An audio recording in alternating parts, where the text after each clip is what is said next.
ॐ स्थापकाय च धर्मस्य सर्वधर्मस्वरूपिणे अवतारवरिष्ठाय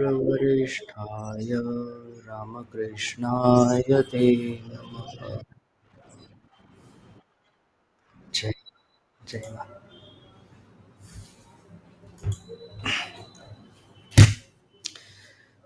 माँ शारदा देवी जीवन चरित्र स्वामी गंभीरानंद जी लिखित। कल हमने देखा कि किस तरह से महाराज जी हमको समझाते हैं कि बाहर के जगत में जो युद्ध हो रहा था पुराण युग में, उससे भी आज के युग में जो युद्ध है या तो फिर ये दैवासुर संग्राम है, वो हमारे हृदय के भीतर में चल रहा है। किस तरह से सद्गुण राशि है या तो फिर दैवी संपद है, उसके सामने आसुरी संपद या तो फिर असुरी ये गुण राशि है, दुर्गुण राशि है, उन्होंने किस तरह से दैवी गुणों के ऊपर में युद्ध की घोषणा की है। और ये भीतर में चलने वाला जो युद्ध है, वो और भी डेंजरस इसलिए है कि बाहर का जो शत्रु होता है, उसको तो हम इजीली समझ पाते हैं कि हाँ चलो ये राक्षस है, 10 सिर है इसके, या तो फिर ये जो बहुत बड़ा उसका साइज है उसके हाथ में वो बहुत सारे विभिन्न तरह के अस्त्र शस्त्र है, वो सब तो हम लोग देख करके समझ पाते हैं।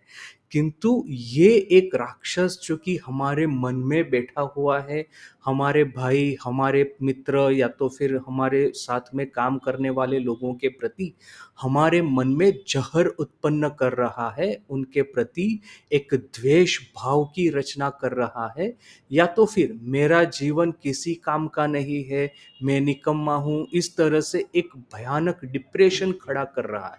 देखिए ये जो भीतर के जो दुर्गुण होते हैं या तो फिर हमारी आसुरी संपद होती है, दो तरह की होती है।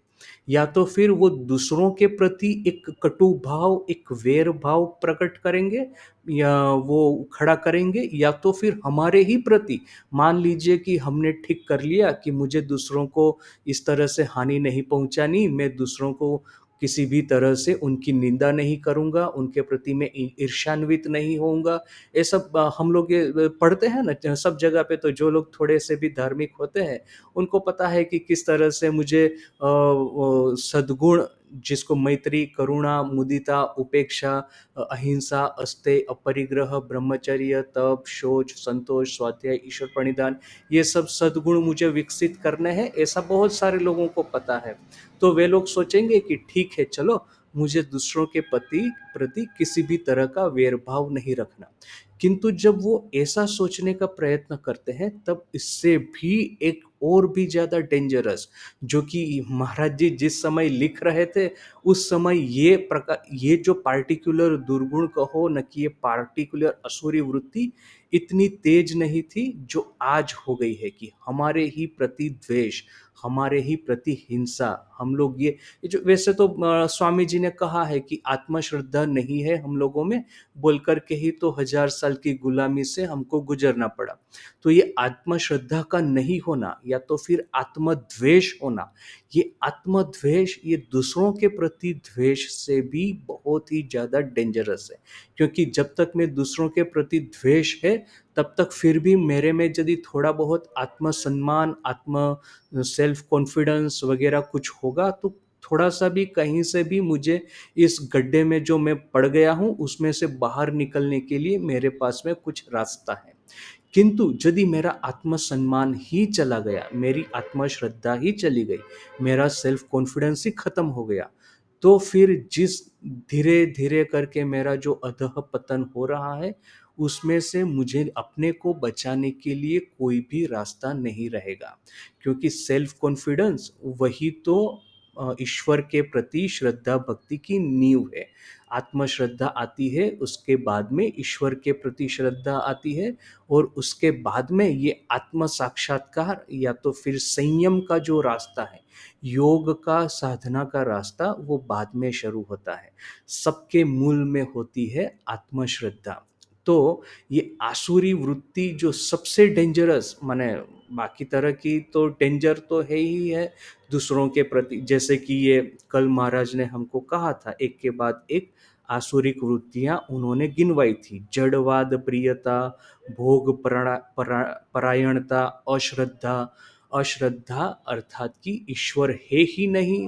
अच्छा, हम लोग शब्दों से तो स्वीकार करते हैं, किंतु भीतर में कन्विक्शन नहीं आता। तो वो एक देखिए, कन्विक्शन का एक उदाहरण, स्वामी जी का वो उदाहरण तो हमको पता है कि वाराणसी में जा रहे थे तो बंदर आ गए उनका पीछा करने के लिए, स्वामी जी दौड़ रहे हैं अपने को बचाने के लिए, तो एकाएक अभी वो बंदर की तो धीरे धीरे करके और पास आ रहे हैं। तो स्वामी जी सोच रहे हैं कि आज प्राण रक्षा होगी कि नहीं।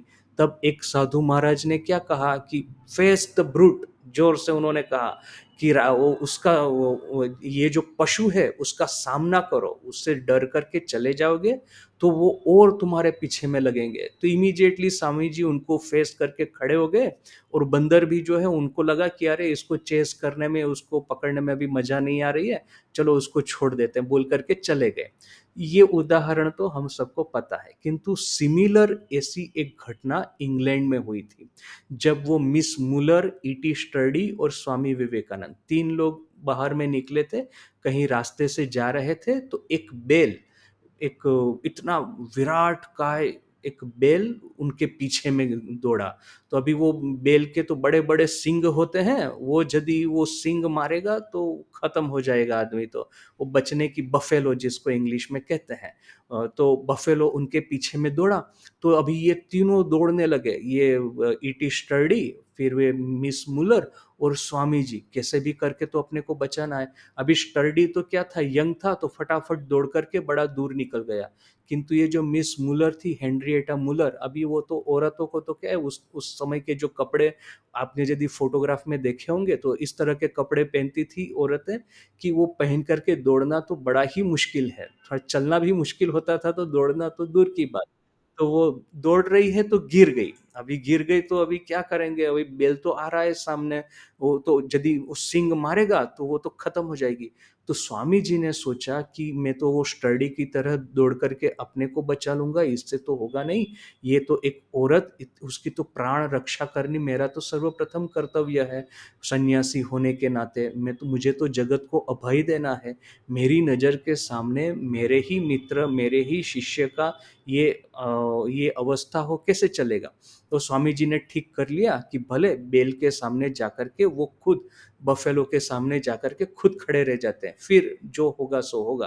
तो वो मिस मुलर गिरी हुई है वहां जमीन के ऊपर में, और सामने स्वामी जी जाकर के खड़े हो गए, वो जो उनका फेमस पोज है ना, ऐसा वो दोनों हाथ इस तरह से करके, और उन्होंने सोचा this is the end, so this is how it will and.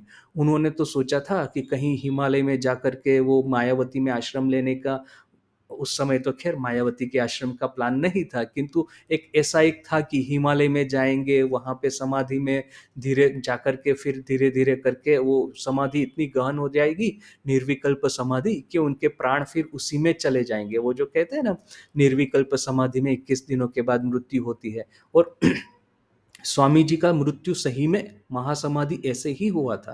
रात को खाना खाने के बाद में, न कि ऐसा कुछ समय था, 9 साढ़े 9 का था, अपने बिस्तर में वो लेटे, फिर थोड़ा तो ध्यान किया, माँ का एक भजन किया, फिर वो बिस्तर में लेटे, एक गहरी सांस ली, और देखा कि बस सब हो गया स्थिर।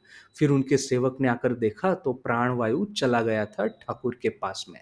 तो इस तरह से उन्होंने सोचा था कि कहाँ वो माँ के भजन गाते गाते, अब अपने वो जो शिष्य है, सन्यासी शिष्य, उन लोगों को सिखाते सिखाते वो फिर ये बेलूर मठ में ठाकुर का ये जो भव्य मिशन जो है उसकी शुरुआत करके, ध्यान करके वो शरीर त्याग करेंगे, न कि कहाँ इस पागल बेल के सामने खड़े रह करके उसके सिंग से आघात होकर के प्राप्त करके उनका शरीर जाएगा, त्याग होगा। कि जैसी अभी ठाकुर की इच्छा, का क्या सोचा था क्या हो जाएगा। तो ऐसा आपने वो दोनों हाथ इस तरह से, वो जिस तरह से फोटोग्राफ में दिखते हैं, इस तरह से जाकर के खड़े हो गए, वो सोचा कि so this is how it will and. तो इस तरह से जीवन का, या तो फिर इस मिशन का अंत आएगा। तो देखिए कि स्वामी जी इस तरह से खड़े हैं और बेल दौड़ा दौड़ा आ रहा है, अभी किसको मारेगा क्या करेगा कुछ ठीक नहीं, किंतु सडनली जैसा स्वामी जी के सामने आया, देखा कि स्वामी जी इस तरह से खड़े हैं, पता नहीं उसके मन में क्या हुआ। स्वामी जी का दैवी प्रभाव या तो फिर उनकी आत्मश्रद्धा, ना कि फिर ठाकुर का उनके पीछे ठाकुर की शक्ति, माँ का आशीर्वाद जो भी हो, बेल इमीडिएटली थोड़ा-सा पीछे हट गया, थोड़ी देर इधर-उधर देखा और फिर शांति से चला गया। तो देखिए, ये आत्मश्रद्धा होने से मनुष्य क्या से क्या नहीं कर पाता। मृत्यु को भी पड़कार दे सकता है, मृत्यु भी उसके सामने आकर के सर झुका देती है। तो ये शक्ति है आत्मश्रद्धा की। तो जैसे ये अश्रद्धा है, जैसे ये मटेरियलिज़्म है, जड़वाद प्रियता, जैसे कि दूसरा जो हमको भोगपरायणता, ये सब तो फिर भी आप किसी भी तरह से उसको काट सकते हैं। किंतु ये जो अश्रद्धा जो है, वो अश्रद्धा भी ईश्वर में चलो अश्रद्धा हो गई तो भी ठीक है, किंतु यदि मुझे अपने आप में अश्रद्धा खड़ी हो जाएगी, मेरा आत्मसम्मान चला जाएगा, सेल्फ कॉन्फिडेंस चला जाएगा, आत्मश्रद्धा चली जाएगी, तो फिर जीने के लिए कुछ बाकी नहीं बचेगा।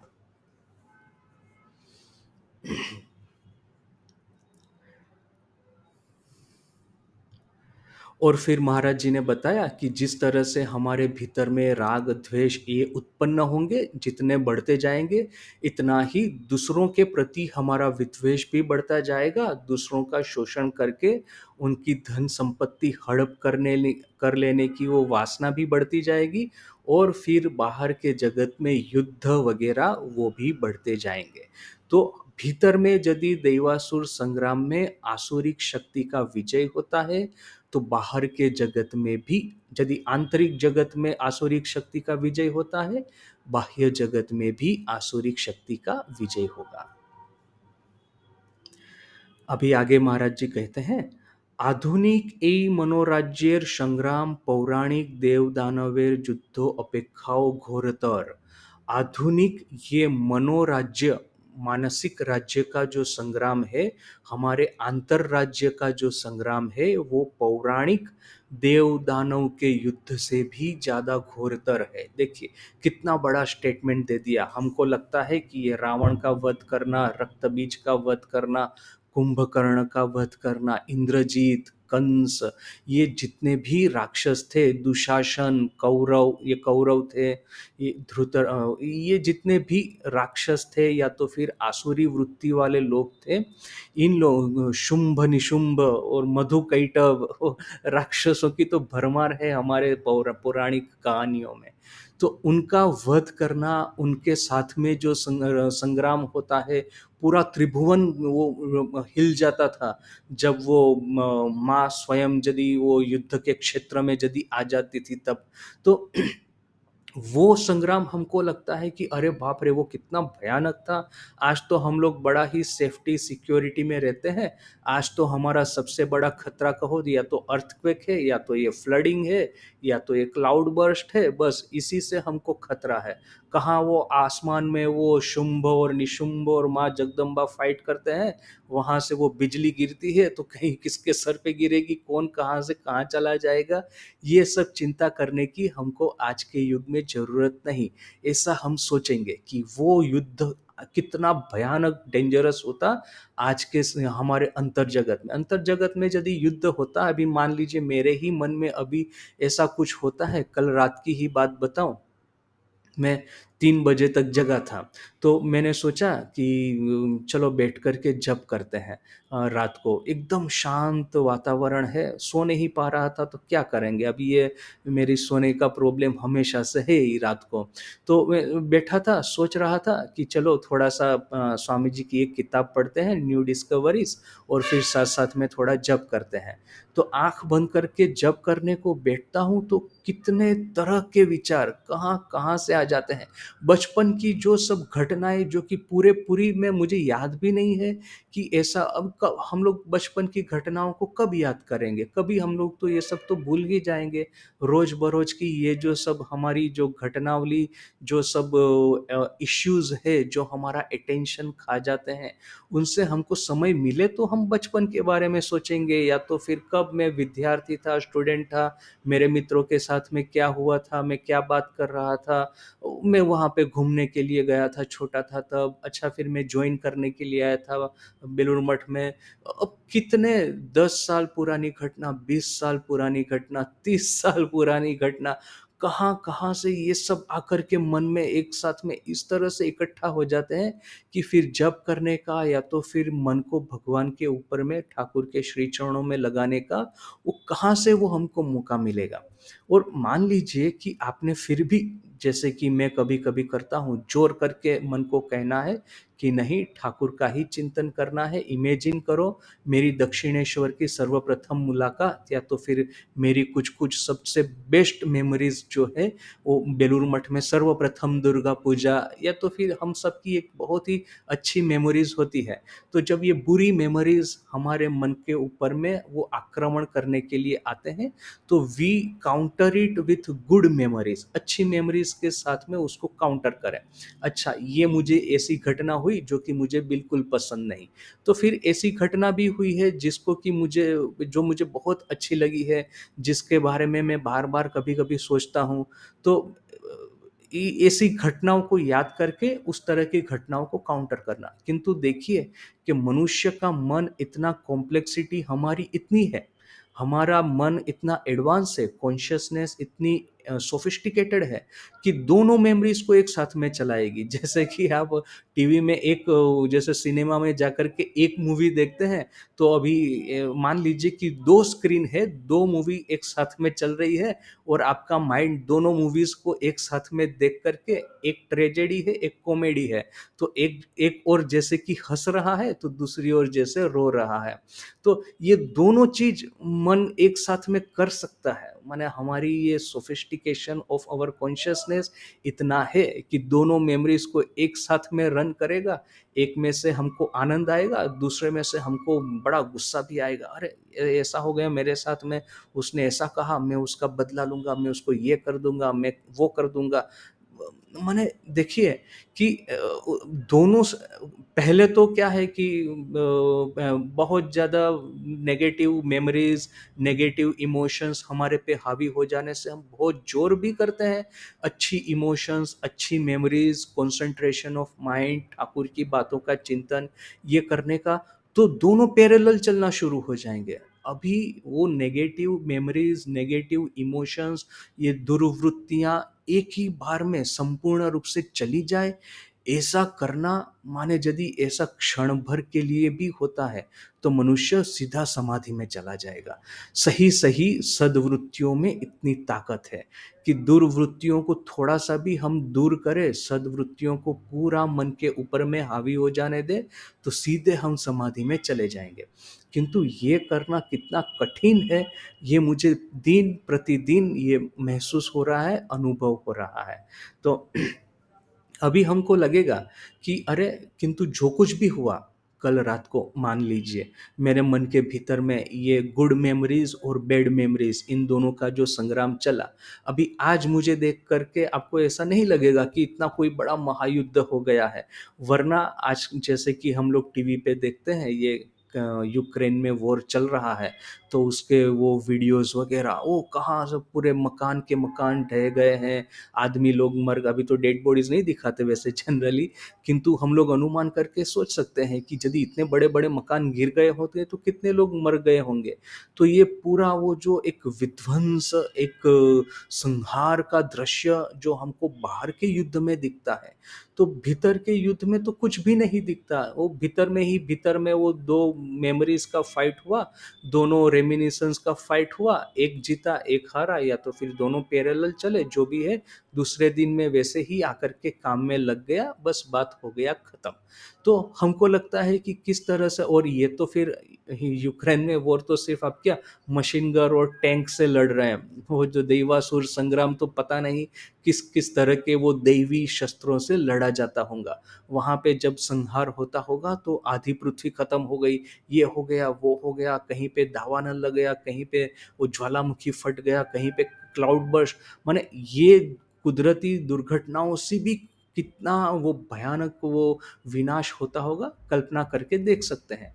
किंतु फिर ये यदि हमारी क्या कहेंगे कि जनरल एक इम्प्रेशन है, तो फिर महाराज जी यहाँ पे ऐसा क्यों कहते हैं कि भीतर के आंतरिक राज्य का जो संग्राम है वो बाहर के दैवासुर संग्राम से कहीं ज्यादा घोर तर भयावह है और कहीं ज्यादा डेंजरस है, ऐसा महाराज जी यहाँ पे क्यों कहते हैं? संशय होना वगैरह तो अपने संघ में हमने देखते हैं कि ठाकुर माँ स्वामी जी के ऊपर में कितने लोगों का संशय था। स्वामी जी खुद ठाकुर पे बार बार संदेह करते थे। आखिर में ठाकुर की महासमाधि से कुछ दिनों पहले ही स्वामी जी ने सोचा कि अभी यदि आप कहे कि आप अवतार है तो मैं विश्वास करूं। कहाँ गले में से खून वो निकल रहा है, खाना खा नहीं सकते हैं, पूरे अस्थि पिंजर जैसा शरीर हो गया कैंसर की वजह से। उस अवस्था में गले में से आवाज भी निकलना मुश्किल है। उस समय ठाकुर धीरे से बोले, जय राम जय कृष्ण श्री राम कृष्ण, किंतु तोर वेदांत तेरे दिख दिए नहीं। अर्थात जो राम थे जो कृष्ण थे वही इस युग में राम कृष्ण है, किंतु तुम्हारी वेदांत की दृष्टि से नहीं। वेदांत कहता है कि हम सबके भीतर में वही एक अद्वय ब्रह्मन है। तो ठाकुर के भीतर में भी वही ब्रह्मन है, वो इस किताब के भीतर में भी वही ब्रह्मन है, इस कंप्यूटर के भीतर में भी वही ब्रह्मन है, एक चींटी के भीतर में भी वही ब्रह्मन है, तो मेरे में भी वही है। तो उस दृष्टि से नहीं, जो आदि पुरुष जो पुराण पुरुष भगवान राम बन करके आए थे, जो भगवान कृष्ण बन करके आए थे, वही आज इस युग में भगवान रामकृष्ण बन करके आए हैं। इस समय जब ठाकुर ने ऐसा कहा तब कहीं जाकर के, अभी स्वामी जी का संदेह 100% कब दूर हुआ है, ऐसा तो ऐसी तो कितनी ही घटना हुई है। ठाकुर की महासमाधि के बाद में काशीपुर गार्डन में ये लोग नरेन वगैरह दो तीन लोग बात खड़े खड़े वो बाहर का ये जो ये है ग्राउंड है, ओपन ग्राउंड गार्डन, वहां पे खड़े खड़े बात कर रहे थे।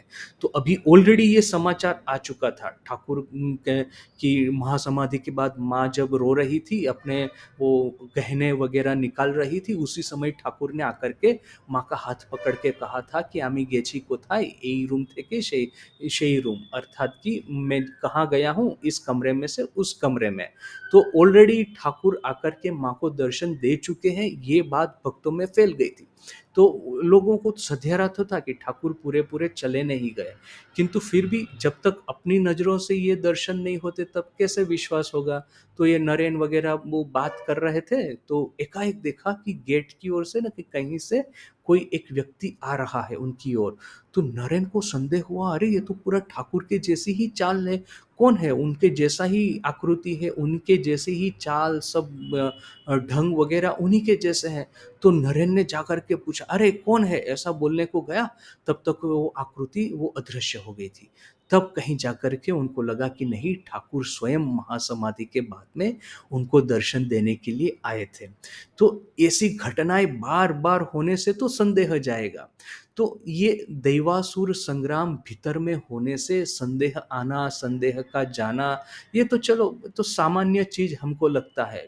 यदि कोई असुर आ जाता और आधे कलकत्ता को ध्वंस कर देता तो वो कितना भयानक होता। तो उसकी बजाय ये संदेह, ये भोग परायणता, ये जो मटेरियलिज्म के प्रति अपनी स्पृहा, ये आरो ज्यादा भयानक है, डेंजरस है, ऐसा महाराज जी हमको यहाँ पे कहते हैं। तो क्यों कहते हैं? अतीतेर संघर्ष साधारणत स्थूल जगतेर गंडी अतिक्रम करीतो ना। अतीत का जो संग्राम है वो साधारण रूप से ये स्थूल जगत है उसकी सीमाओं को पार नहीं करता था, स्थूल जगत की सीमाओं में ही रहता था। किंतु आधुनिक द्वंद्व अंतर्जगते उद्भूतो ओ दैनंदिन जीवने प्रसारित হইয়া मानवेर मनुष्यत्वेर मूले कुठाराघात करिते उद्यत হইয়াছে। देखिए कितना सुंदर वो पोएटिक स्टेटमेंट है कि आधुनिक द्वंद्व अंतर जगत में उद्भूत होता है, वो प्रकट होता है और दैनंदिन जीवन में प्रसारित होकर के मनुष्य के, मानव के मनुष्यत्व के मूल पे, उसके रूट्स के ऊपर में कुठाराघात माने आघात करने के लिए उद्यत हुआ है, अर्थात कि तैयार हुआ है, रेडी हुआ है। जो भीतर में जो संग्राम है, वो हमारा जो मनुष्यत्व है, उसके मूल पे आघात करता है। ये जो "माँ मुझे मनुष्य बनाओ", ये जो पोएम है ठाकुर की, स्वामी जी की, कि वो मनुष्यत्व अर्थात कि अभी मनुष्यत्व का अर्थ देखिए, आज के जगत में जिस तरह से हम लोग ये मूवीज़ वगैरह देखते हैं, पॉपुलर कल्चर है, उसमें मर्दानगी की एक दूसरी ही डेफ़िनेशन एक हो जाती है। मर्द हम किसको कहते हैं? या तो फिर एक स्ट्रॉन्ग व्यक्ति है जिसके भीतर में बहुत ही वो क्या कहेंगे उसको, कि वो बहुत ही उसमें शक्ति है। वो किस तरह का आदमी है कि वो उसमें घमंड बहुत है, बहुत उसमें घमंड है, और भोग की तृप्ति करने के लिए उसमें बहुत बड़ी शक्ति है। बहुत ज़्यादा शक्ति है, बहुत ज़्यादा भोग करने की, कि वो दूसरों क जब भी उसके साथ में आप काम करेंगे तो सतत ऐसा लगेगा कि वो आपके ऊपर में, आपका जो सेल्फ कॉन्फिडेंस है उसके ऊपर में आघात कर रहा है, बार-बार आपको नीचा दिखाने का प्रयत्न कर रहा है, बार-बार आपकी ये जो सक्सेस होगी उसको वो उससे ईर्ष्यान्वित होकर के आपका अहित करने का प्रयत्न कर रहा है। ये सब आज के जगत में मर्दानगी की एक डेफिनेशन हो गई है, कि जो मर्द व्यक्ति है वो उसके पास में दूसरों का हित उसको कर नहीं पाएगा, या तो फिर दूसरों का अच्छा हो रहा है देख कर के उसको बड़ा ही गुस्सा आ जाएगा, और खुद के भोग के लिए वो चीज वस्तुएं इकट्ठा करता रहेगा। ये आजकल के इस तरह की एक डेफिनेशन है। किंतु यहाँ पे मनुष्यत्व का अर्थ है सेल्फ कॉन्फिडेंस, वो जो मनुष्यत्व जो कि मेरा सही नेचर तो ये शरीर नहीं है, मेरा सही नेचर है ब्रह्मन या तो आत्मन। ये जितने भी मनुष्य है, जितने भी पशु पक्षी है, आ ब्रह्म स्तंभ पर्यंत, ऐसा जो कहा गया है, ब्रह्म से लेकर के एक कीटाणु भी है, एक घास का तिनका भी है, वहां तक जो भी कुछ ब्रह्मांड में है, सबके भीतर में मेरा सही स्वरूप परिव्याप्त है। और यदि मुझे अपने को स्ट्रॉन्ग करना है, मुझे सही सही मनुष्य होना है, मुझे सही सही मर्दानगी चाहिए, तो मैं सिर्फ मेरा ये शरीर की पुष्टि करने के लिए प्रयत्न नहीं करूंगा, किंतु समग्र ब्रह्मांड के कल्याण के लिए प्रयत्न करूंगा। अर्थात कि मेरा आइडेंटिफिकेशन सिर्फ शरीर के साथ में नहीं, पूरे ब्रह्मांड के साथ में है। ये मर्दानगी का सही डेफिनेशन होना चाहिए। वरना तो फिर मैं मर्द हूँ, अर्थात कि मैं मेरे बीवी बच्चों की संभाल रखता हूँ, मेरा बच्चा यदि स्कूल में जाकर के किसी दूसरों के लड़के के साथ में झगड़ा करके आता है, तो मैं दूसरों के घर जा कर के उसके साथ में झगड़ पड़ता हूँ। मेरी बीवी आकर के मुझे कंप्लेन करती है कि अरे उसने मुझे ऐसा कुछ कहा, तो मैं जाकर के उससे झगड़ पड़ता हूँ। मेरा शरीर, मेरा फैमिली और मेरा जो बिजनेस वगैरह होगा, उसकी संभाल करना, उसको किसी भी तरह से आगे लेकर के जाना, ये रेट रेस कहते हैं ना, कंपटीशन, कंपटीशन में सब समय जीतते रहना, कंपटीशन में दूसरों का सब समय दूसरों को पटक करके, दूसरों को हानि करके, कैसे भी तरह से मैं जीत जाऊं, वो ये एक भीतर में से एक लालच होना, लालसा होना, वो मर्दानगी एक हो गई। और यदि यही मर्दानगी, हम यही मनुष्यत्व, या तो फिर यही कहेंगे कि कॉन्फिडेंस या स्ट्रेंथ हम पूरे समाज के कल्याण के लिए लगाएंगे, तो सोच लीजिए कि पूरे जगत का कितना भला होगा। ये मैं जब छोटा था तो मूवीज़ वगैरह देखता था, तो देखता था कि अमिताभ बच्चन किस तरह से वो फाइट करता है, कितना उसमें गुस्सा है। तो मैं सोचता था कि अरे ऐसा कोई मित्र मिल जाए तो बड़ा अच्छा है, स्कूल में जाकर के हमारे जितने भी वो मित्र वगैरह है या जितने भी लड़के हैं, उसमें से कभी झगड़ा हो जाएगा तो अमिताभ बच्चन को बुला लेंगे, वो उनके साथ फाइट करेगा और फिर बस हम लोग बड़े मज़े से रहेंगे। कोई मेरी मेरी मज़ाक नहीं उड़ा पाएगा, कोई मुझे कुछ कह नहीं पाएगा। ऐसा यदि स्ट्रॉन्ग मित्र रहने से, ऐसा एक कल्पना होती है ना, हम सबकी एक फैंटेसी होती है। किंतु मान लीजिए कि अमिताभ बच्चन जो अपने मित्रों के लिए सिर्फ फाइट करता है, या तो फिर अपने फैमिली के लिए फाइट करता है, या तो फिर उसके जो परिवारजन है उनके लिए फाइट करता है, उसकी बजाय समग्र जगत संसार के लिए फाइट करता, हम सबके हित के लिए काम करता, तो वो हम सबको कितना बेनिफिट होता, उसका भी आध्यात्मिक डेवलपमेंट कितना हो जाता।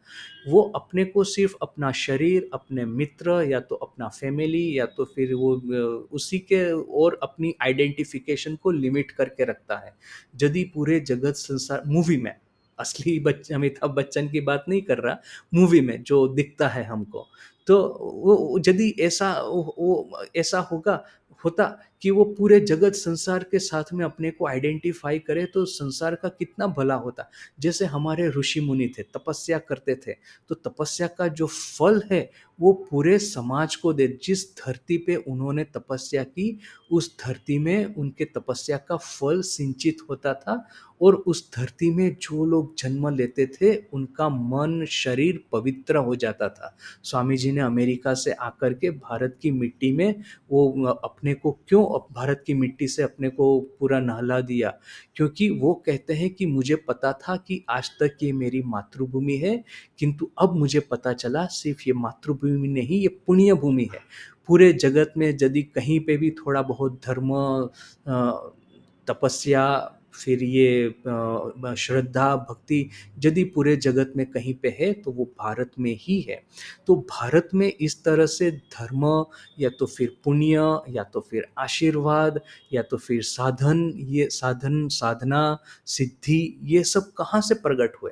हमारे ऋषि मुनियों ने अपनी तपस्या का फल इस भूमि में संचित किया था, बोल कर के ही तो इस भूमि के जो वारसदार है, इस धरती के जो वारसदार है हम, उनको वो प्राप्त हुआ है। उन्होंने सिर्फ अपने सेल्फिश इंटरेस्ट के लिए यदि ये किया होता कि ये जो पुत्रेष्टि यज्ञ है, फिर ये अश्वमेध यज्ञ है, राजसूय यज्ञ है, कि मुझे राज्य प्राप्त करना है तो मैं राजसूय यज्ञ करूंगा, मुझे विजय प्राप्त करनी है, सम्राट होना है तो अश्वमेध यज्ञ करूंगा, मुझे ये चाहिए तो मैं ये यज्ञ करूंगा, मुझे वो चाहिए तो मैं वो करूंगा।